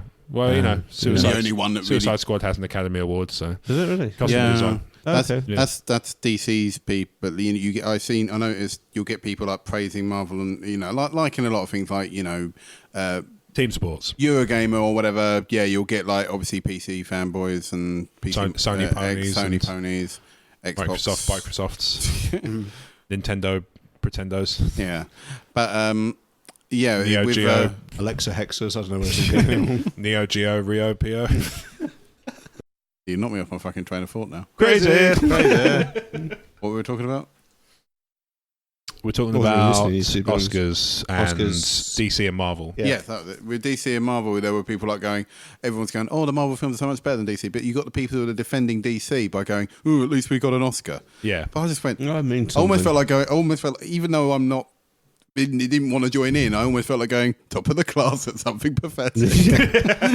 We won something at the Lovey Fest. Now the Oscars annoy me. I can't. Yeah, I can't watch them. The only thing I would like to see is there's a little bit in me when a movie gets Best Picture Oscar, I'm like, I'm not going to watch it. Yeah, it's like is this something about I know it? it's going to be wank. Maybe it's like going to be if it's not arty and wank, pretentious. it's going to be wanky. Yeah. And you know what? I reckon the chances of it having a freak tornado containing sharks are very low indeed. Yeah, I would say that's fair. English patient let me down. Yeah. That's fair. Bridges of Madison County, not a fucking shark to be seen. I enjoyed Birdman. They're bridges, for fuck's sake. Birdman. I enjoyed that. Oh, that was the best picture, wasn't it? Or it did have... Or his real name is Vulture. Yeah. I think it was more... It wasn't the film I was expecting to see when I went in to watch it, but I enjoyed it. When I came out, I went, yes, that was actually really good. Yeah. He's one of those people. I was listening to a podcast about this the other day, and they were talking about comic book actors who've done more than 2 different characters, and Keaton's one. Yes, so obviously he's played Batman and he's played Vulture. Yeah. But he's also... There's like Jim Carrey has done a surprisingly large number because he's done The Mask and someone in Kick-Ass. Kick-Ass 2, and there was a third one as well, The Riddler in Batman Forever. Yeah. I forget that. Yeah, I know. It's like it's him being him. I'm trying to think of it. I'm racking my brains trying to think of some now. Somebody didn't tell Tommy Lee Jones that he was supposed to be playing Two-Face, not the Joker. Yeah. Go back and watch it, really. Yeah. It's actually quite a good Joker performance. I actually feel sorry for Tommy Jones. He got totally overshadowed, and he's really good in that. Yeah, he is good. Yeah, very good. Wasn't Chris Evans... Chris Evans is he's also in Scott Pilgrim as well. Oh, yes, he's the vegan guy. He's the left-hand drumstick, yeah. He's Chris... Fantastic Four, obviously Captain America, and Scott Pilgrim. There was somebody who'd done 4, and it escapes me as to who that person is. Mark Strong. Oh yes, Mark Strong's been in Kingsman. Yeah. Green Lantern, he's Sinestro. Yes, yeah. He's becoming one of those fat guy actors. Oh, cool, he's here. Yeah, like the Gary Oldman style. Yeah. It's like, that guy. I didn't see it. Oh, that's a shame. I was sort of hoping it would be good, but apparently not. Yeah, some people liked it, but I just I thought it was okay. I thought it was just trying too hard to kind of recapture what made the original work and fell short. Oh right, I went with a different thing where I was a bit like, I don't know what they're going to do with this, so I actually went in with quite low expectations and ended up enjoying it. Yeah, I can tell you why it annoyed me. But if I went in with the high expectations, I thought of the first one. I think it's only just come out on home video, isn't it? Yeah. Shazam. He's in Shazam. Okay. He's Dr. Sivana in Shazam. One I used to try and do is think of non-Star Wars films that have more than one Jedi in. Oh yeah, okay. It's surprisingly tough. Yeah, I can imagine. Kingsman. Who's got Sam Jackson and Mark Hamill. Yep, Mark Hamill. Jumper has got Samuel Jackson, Hayden Christensen is the other one. Assuming it gets tough after that. Tim Burton, Sleepy Hollow has Ian McDermott, Christopher Lee and Ray Park. Oh, that's cool. That's a good one. And for one people overlook is Blues Brothers has Carrie Fisher and Frank Oz. Nice. I'm forgetting about it. It's only when I rewatched Sleepy Hollow, I forgot that the annoying guy was Casper Van Dien. I was about to say, everyone forgets Casper Van Dien. Everyone forgets Sleepy Hollow. I think it's a really good film. It's good. I enjoyed it. No, I showed it to Kat. It was the last Tim Burton film before he became a parody of himself. Yes, indeed. Yeah. Maybe Big Fish. And you sort of fit. I really like Big Fish. I liked it. There was a bit that brought me right out of it near the end, where it's just Eric Banner. Is it Eric Banner? Isn't I think it might be. It's been a while. Yeah. The trouble is Eric Banner and Billy Crudup for me are hard to. The further ago it was in my head, the harder it is to remind me which one of them it is. So. Sure, Eric Crudup is like towards the end, and he's talking. His dad's been telling him all these stories about like being the young Ewan McGregor and all that. Yeah. And I don't think that's the gist of the. I don't think that's the lesson to take away. It's quite fun being Ewan McGregor. The key thing, if you take one thing away, is that I was once Ewan McGregor. Yeah. But then at the end, he just his dad dies, and he goes like, "You became what you always wanted." A big fish. I just started laughing. I was in the middle of the cinema, and me and my girlfriend at the time were just sitting there watching it, and she just cracks up laughing. And she sets me off as well. And at the end of the film, I was just like, "Why was that so funny?" And she just went, "He just suddenly just said big fish." It's the title of the film. Yeah. Like fuck me, if he hadn't said it somewhere, I'd be amazed. Because otherwise, where did they come up with that idea from? That's a while since I've seen it, but I remember really loving it. It's enjoyable. It's quite heartwarming and stuff. Trying to think how films got. If you're not pissing yourself laughing at the end, James Hunt and Bob Strike Back as Mark Hamill and Carrie Fisher. That's true. That's true. Yeah. Applause. Yeah, which also means Mark Hamill's played two comic book characters, Cockknocker and the Joker. Yeah, that works. Well, he's also been Trickster in The Flash as well. Yes. Yeah. I don't know if John Wick was a comic. I have no idea. If it was, then Keanu Reeves. Yeah. There were loads. Ryan Reynolds, Deadpool and Green Lantern. Yeah, that's one of the more recent ones. Yeah. There's somebody else in Scott Pilgrim as well who's at least doubled up, maybe tripled up. The Thomas Jane Punisher. Yep. Spacker Dave, him at his Angel in X-Men 3. Yes, he is. That's true. Yeah. What's his name? Someone else from X-Men Ben Foster as well. Ben Foster. Someone else from X-Men is in that film, but I can't think who. In Punisher? Yeah. Rebecca Romijn Stamos. Thank you. Yes. And she's Mystique. Yes. Yes. Ray Stevenson Yes. is Punisher and Falstag. Falstag, yes. That's the one. I'm just trying to find the thread because it was on Twitter. Do you get a chance to watch Big Game? Big Game. Because it's Sam Jackson and Ray Stevenson, so it's basically Nick Fury versus the Punisher. Nice. A bit like Deep Blue Sea, if you squint, it's Nick Fury and Punisher versus Sharks. Yeah. To be honest, I would watch that team up. Yeah. Yeah. No, I'm not allowed. It's Disney. Yeah, fair. That's not how that works, Blake. No. People seem to think it is. Although thought occurs that obviously, what's his name, who now plays the Punisher, is obviously was in Walking Dead. So Yes, he was. Yeah, that's 2 comic ones, isn't it? Yeah. Yeah. Coming over here, taking our comic films. I don't know. Brandon Routh, Superman Returns. Yes. He's in Legends of Tomorrow, the TV series, and in Scott Pilgrim as well. Oh, okay. There you go. Cool. So he's So done everyone's 3. in Scott Pilgrim is what we're taking home Yeah. from this. Affleck, Daredevil, And Batman. and technically Superman because he played George Reeves in Hollywoodland, and George Reeves was the original TV Superman. Okay, fine. So technically, Convoluted, he's worn the suit. Yeah. You know. Convoluted, but sure. Yeah, Why not? kind of. More than Nick Cage has managed.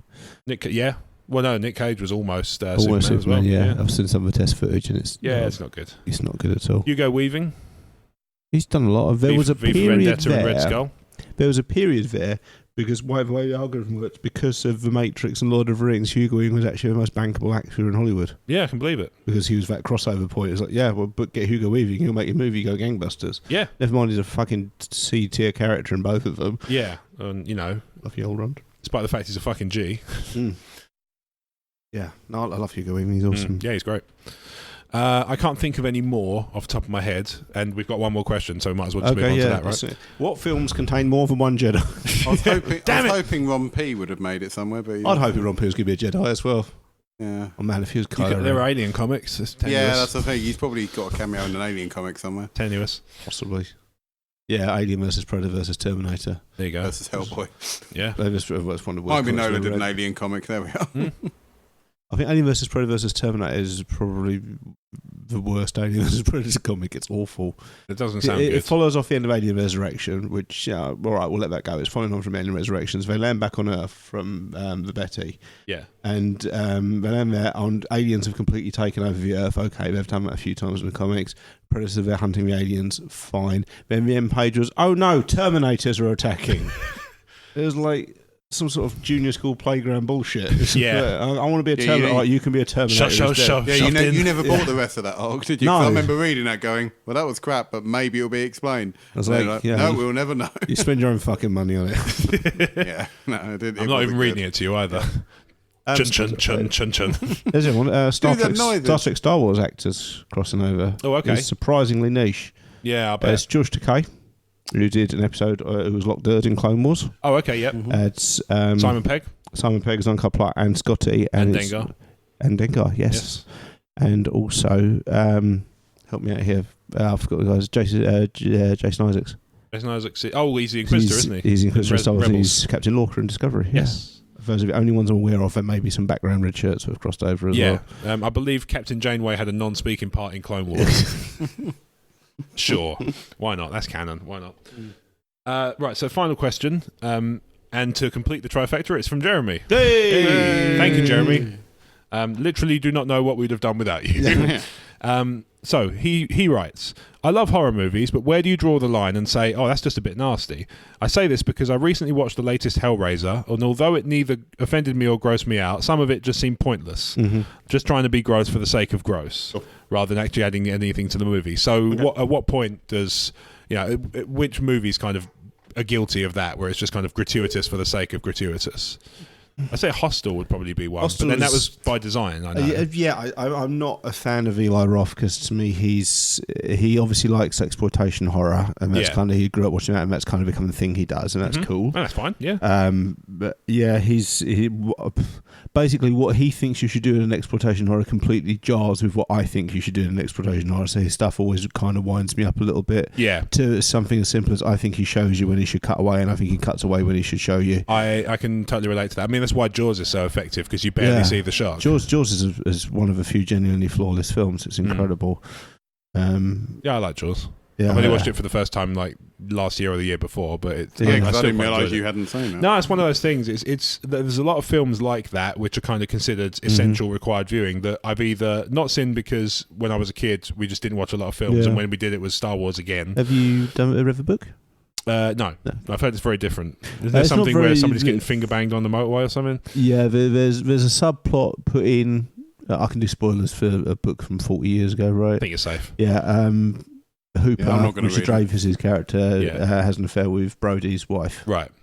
And to be honest, having a cut of a film just kind of streamlines it. You don't miss anything. No. It's and I think it improves it for cutting it out. It's like and the ending is ever so slightly different as well because the shark wins in the book. Sharks. The ending's more like Jaws 2. Sharks have to keep moving at all times because that's where their gills function. If a shark stops it moving, it drowns. Oh, okay. So it actually gets strangled up in the rigging and just drowns. Oh. There's more of a downbeat ending. Yeah. It works. Well, it depends on who you are. Yeah, but it works in a book, but in a film, the more explosive ending is better. So I think it's one of those every change they made it a better film. Mm-hmm. I enjoy both, but probably the film is better in my opinion. Okay, fair enough. Yeah, That's I've never read the book, but but it sounds like what they've streamlined is much like what they did when they adapted V for Vendetta into a movie, because there was a big side plot. They basically removed Alan Moore's blog, didn't they?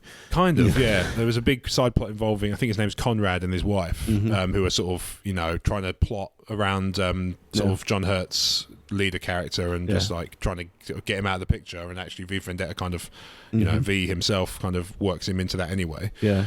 And that stuff's missing from the movie, and actually it's a better film for it. Yeah, it's not so, you can do that in the comic because you've got, longer time to tell your story. Yeah. And I would like to read that one day. I also think, to be honest, considering how long the movie was anyway, I think it was probably not a bad idea to separate the Black Freighter stuff from Watchmen in the film. I think I really like the Black Freighter stuff. I've not seen the film. But again, it works in the comic. I think it wouldn't work. It would jar quite a bit in the middle of a film. I've always said a large part of makes Watchmen what it is that it is a comic. It's a lot, and it's kind of not lampooning, but it's satirising the whole superhero genre. And a large part of what makes Watchmen so good is that it is a comic. And when you changed the medium, for me, it removed half of the reason it was so great. Okay. I remember you've seen the film. I have seen the film, and the film is the best version they could do, I think. There's a lot about it to like. Pretty faithful in terms of visuals. And it's fine, but to me, it will always come back to the comic because it's almost slightly hyperbolic, but making a movie of Watchmen was like making an audio drama of the Mona Lisa, because it's supposed to be a comic. It's not like a superhero movie you can throw some explosions, especially with a camera, and it works. It's not even something like From Hell, although the movie wasn't great. I think something like a Netflix TV series, if you did that totally straight, almost like the 300 movie did, just use the comic as a storyboard, a TV series of From Hell, I think you could lift straight off the page. It would be dark, it would be weird, but it would work. But there's something about Watchmen needs to be a comic. Okay, fair enough. Anyway, we're talking about horror movies. Okay, yeah. So I know Hostel was by design, but I did feel a lot of that was when the movie came out. People were telling me, "Oh, have you seen Hostel? Oh my God, there's this bit when there's, I can't believe it." And there's this bit. And to the trailer, it's just people talking about how awful it is. And then I went to the film and sat there, and I was like, "Oh yeah, this is what they're talking about." But it doesn't mean it's not doing anything for me. And just mainly because I wonder if it's just because I've got a disconnect. Yeah, I mean, so I just know it's a film, and I can't get engrossed. I like a lot of exploitation horror. I like a lot of that's kind of what when I was like 17, 18, that was when the BBFC kind of relaxed, and a lot of movies you previously been completely unable to get got general release. Like that was when The Exorcist and Texas Chainsaw and Evil Dead got totally, you could walk into a shop and buy them, which you hadn't ever been able to do since like 1984. They'd just been cut off for shelves, you couldn't get them. I kind of cut my teeth on stuff like Texas Chainsaw and Evil Dead and Zombie Flesh Eaters like that years after it had been and gone. So I do like that stuff. That a large part of the genre is pushing it too far. There's almost kind of like a punk rock rebellion of, well, let's see what we can get away with, which probably the most extreme examples on the psychological front would be something like SS Love Camp would be. I'm not familiar with it. It's Nazi torture porn. It's and still not commercially available. I have only seen clips of it, and it's not a good film from what I've seen. But some of these movies were about exploitation, and that was the market. Cannibal Holocaust is probably still the most extreme horror movie ever made, which I have seen full as uncut as you can get in Britain, which I think is cut by like 2-3 seconds, which isn't a lot really for an hour and 40 film. No. And sometimes we're even like fractions of a second cut here and there. You don't really notice it. Cannibal Holocaust is one of those. It is a genuinely nasty, horrible film, and the backstory behind it getting made is fucking horrible as well. But the problem with it is it is a very good and very intelligent film as well. The concept of Cannibal Holocaust is these filmmaking students go off into the Congo or the Amazon, some forgotten rainforest jungle, and they come across a cannibal tribe that lives there, and they kind of try and make a documentary about them, and they then go missing, and you end up watching half the film is watching their kind of a bit Blair Witch, watching the footage has been found. I think it's one of the first found footage films. And the end result is them watching the people who found the footage watching in a cinema, but then there's a bit afterwards with them discussing the footage they found and what they should do with it. There's some genuinely horrible bits, like there's a lot of animal torture and animal killings in the footage of the film, where I think there's like a snapping turtle gets its head cut off, which are quite gratuitous generally, you know. The Ruggero Deodato, the director, he, when the new version got released, he said, I wish I hadn't done it. He said there was no need for it. It didn't add anything to the film. If you buy the British Blu-ray, there's actually an option at the main menu, say, to watch with animal cruelty or watch a version of animal cruelty, because he recut it for Blu-ray and he wanted it gone, but he did it rather than George Lucas sweeping it under. I'm not saying George Lucas tortured animals, but kind of like in terms of film history, he said the original version is there because that's a piece of film history, but I would rather you watch this version, but the choice is yours. Which is, he said, you know, if you can't put an old head on young shoulders, but I wouldn't do it now, which is the most honest he could be. He's sitting there going, I kicked a badger off a waterfall, we weren't even recording. But the reason the film becomes so intelligent, becomes almost like a commentary on voyeurism, is because you realise that a lot of the video footage they took of the cannibal tribe, they were manipulating, like they set fire to part of the village to kind of manipulate the video footage. And it becomes what should be this crass animal torture, gore, murder fest, becomes a commentary on, you're watching this, you're manipulating the situation to get this scene, and it's really clever.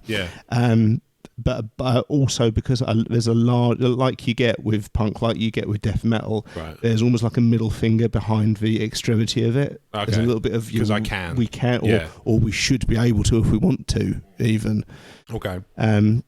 I don't know if there's any filmers. The only horror film I've ever switched off was The Girl Next Door, the Jack Ketchum movie, not the romantic comedy of the same name.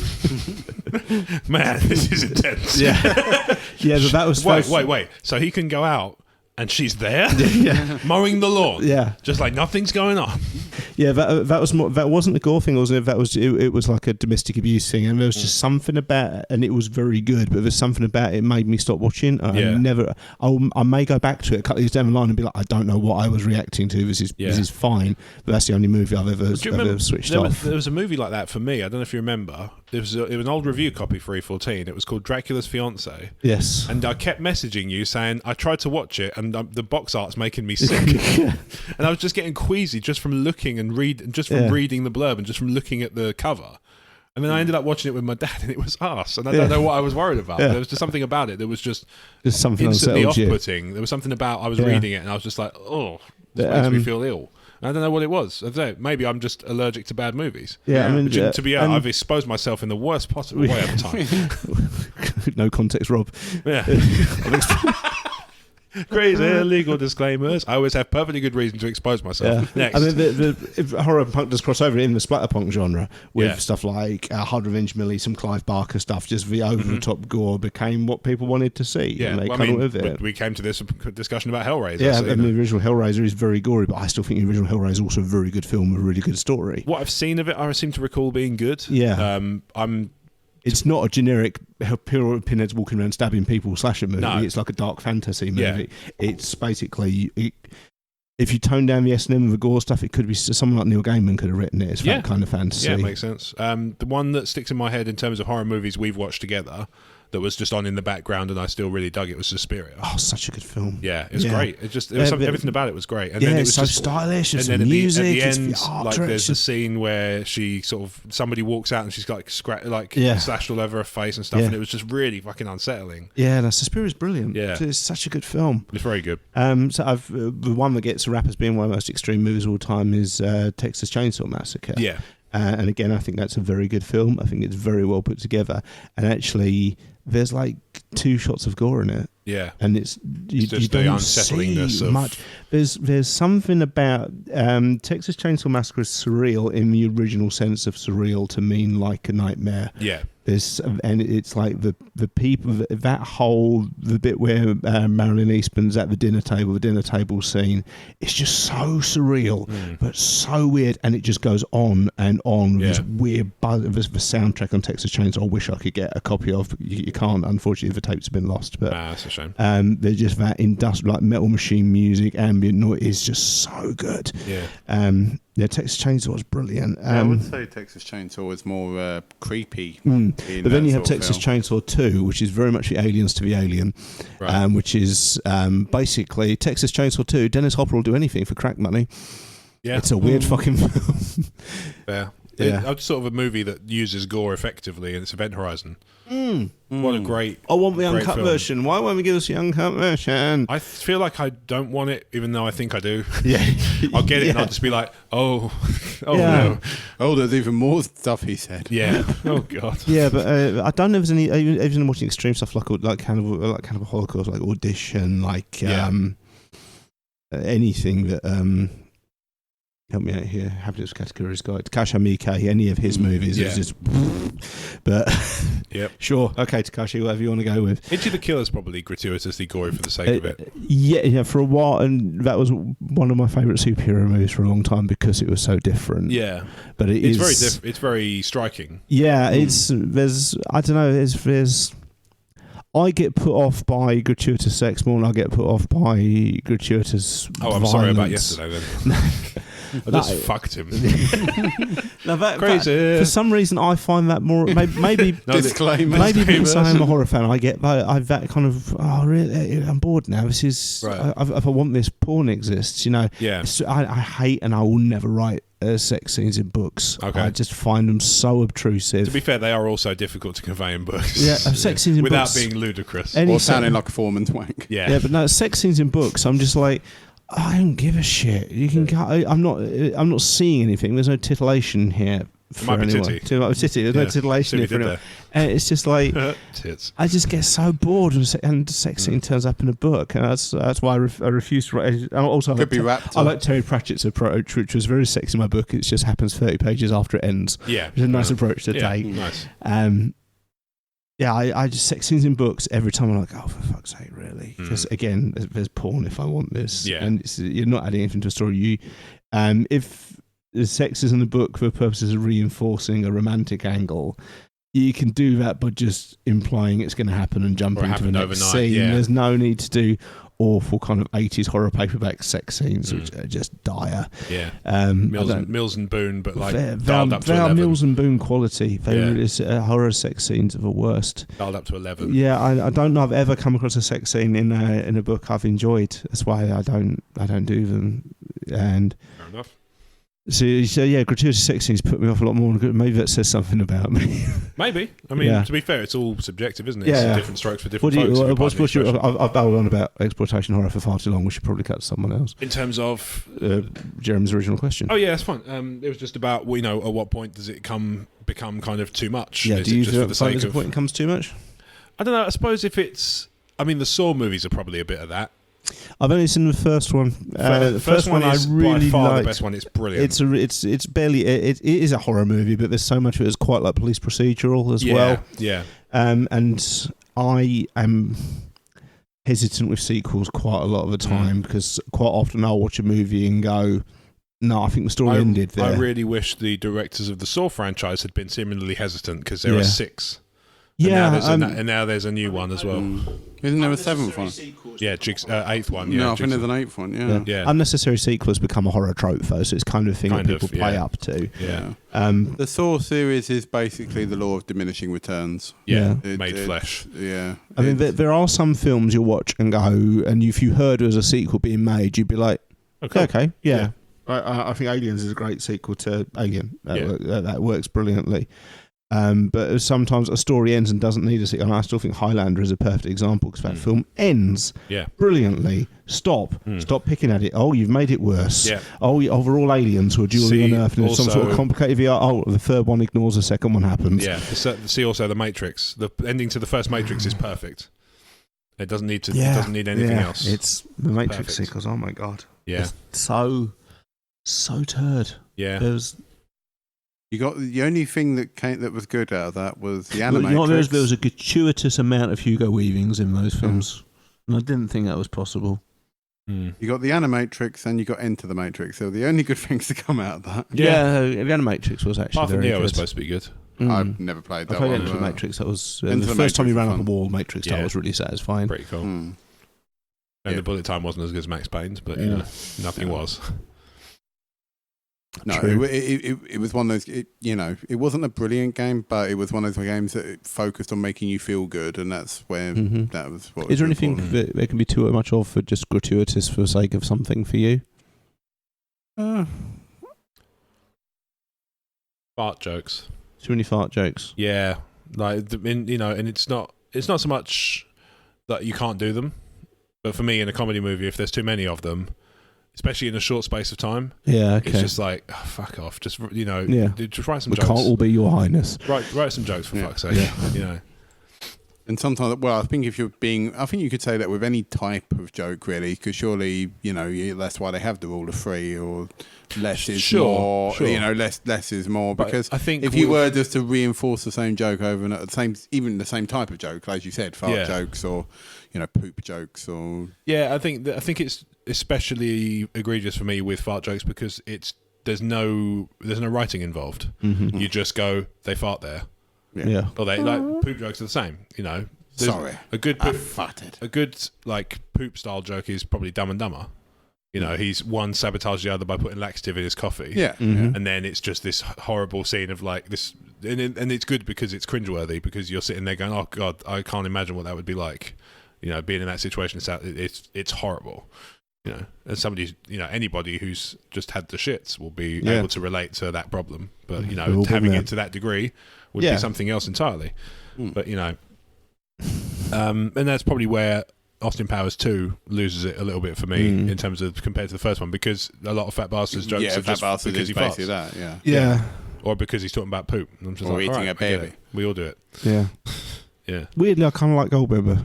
Goldmember's got some good moments. It banked a lot on callbacks, but I kind of seen the other two, so it was fine. Yeah, it probably doesn't stand up on its own. But no, it's got, and I enjoyed the whole sort of send up of they're making a movie about him and Tom Cruise's Austin Powers and Danny DeVito's Mini Me. And two things I can't stand: people who are intolerant of other races and cultures, and the Dutch.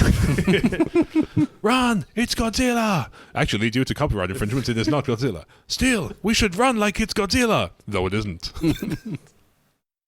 Oh, that's the best bit. How about no, you crazy Dutch bastard? It is the slow push of that chair towards him that just breaks me. It's the pause that makes that. Yeah, Mike Myers is really good when he wants to not be Shrek. Basically. I don't think even in Shrek he has his moments. The first one's fine. Yeah, the first Shrek, good.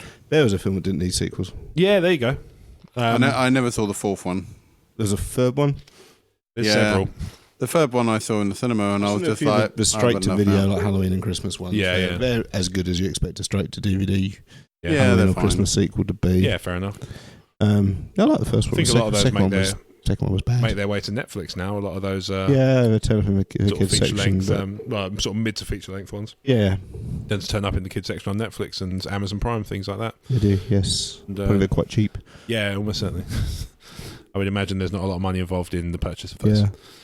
So what we need, I think, the next Fast and Furious movie in which The Rock micros a gratuitous number of frogs is not going to be up Jeremy Street. No, I agree. And I think what's more, if they said it in London, it's a long, slow walk to the microwave shop. Yeah, this is it. Long, slow walk to the microwave shop. Jeremy Stickler. Yeah, behind all the people walking in front. Especially when he's trying to buy a microwave from a Hero Click, it's really bad. Yeah, this is not good. Fast and Furious 9, the slow and the Russell Hobbs. Anyway, Jeremy. Fast and Furious 9, they don't have hypersonic speed. Jeremy, thank you for all those questions. We had a jolly good time answering them, and hopefully you've had a jolly good time listening. And if you were listening and thinking, oh, they didn't read my questions, because he didn't write one in, you bastard, fix that. So you can email us. Don't put it all on Jeremy. Yeah, exactly. Poor Jeremy's had to endure this whole thing and the weight of the podcasting world on his shoulders, and thankfully he stepped up to the mark. But it could have been any other day, and he could have been up shit creek, And I realise we fall back on Shit Creek a lot, and I'm sorry. Yeah. But, better than Fart Creek. This is true. Fart Creek, 3 and you're done. Yeah.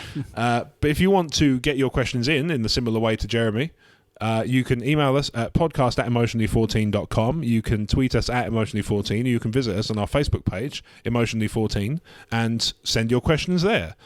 In addition, if you want to listen to the show and subscribe and share, if you want to listen to the show, I don't know how you've got to this point, but if you want to go back and listen to old episodes, you can find us on many of the following locations: Apple Podcasts, Spotify, Libsyn, YouTube, Stitcher, Google Play. We are on Amazon Echo, although actually you have to ask any pod to play the Crazy Train, but it does work. There are other ones that I'm forgetting. I'm sure I said YouTube already. But if you search for the Crazy Train in Google and Bing, we are near the top. Crazy Train Podcast. Understandably, if you just search Crazy Train, you get Ozzy Osbourne songs, and that's understandable. There was an Ozzy song. Yeah. Ooh. I was surprised as you. Guys, if people want to interact with you on social media, where would be best to do it? Blake? You can find me on Instagram at Harmer the Appreciator, on Twitter at fucksake and on Facebook. If you can find him. If you can find me. Yeah. Mm-hmm. A Million Ways to Die in the West features Ewan McGregor and Liam Neeson. Oh, that's true. You can also follow me on Twitter and Instagram at RealBradHB, and my books are available from Amazon and various torrenting sites. Yes, indeed, which we'd prefer you did it from Amazon. And the best way to do that is to use the Emotionally 14 widget that's built into the Support E14 page and Brad's section on the Team E14 page, and underneath everything he posts as well. So there's so many ways to buy the books. There's no excuse not to buy them. Yeah. So go buy them. I agree. Do it now. Yeah. Do it now. You can do both. You can listen and shop. Yeah, you can. No excuse. Yeah. Anyway, you can find me on Twitter and Instagram at RobWadeVision, and you can find everything I do outside of E14 at talkstarwars.co.uk, but most of the stuff I do is on Emotionally 14. Okay. To be fair. Which is tell you what, if you're following us on Twitter, if you like and retweet the post that's plugged in this episode, I'll send you a free copy of Vietnam Black to one of the guys who retweets and likes it. So there you go. So we've got a competition going. So if you are one of the lucky people who retweets the episode link when it goes out, so I'll send it to you so you know which one it is. Yeah. And then somebody who does that will get a free copy of Brad's latest book, Vietnam Black. Yeah. Available now from Amazon. Indeed. If you don't want to wait. Yeah. But actually, by the time this goes out, they won't have had to wait. Fucking physics. Yeah. Anyway, peace.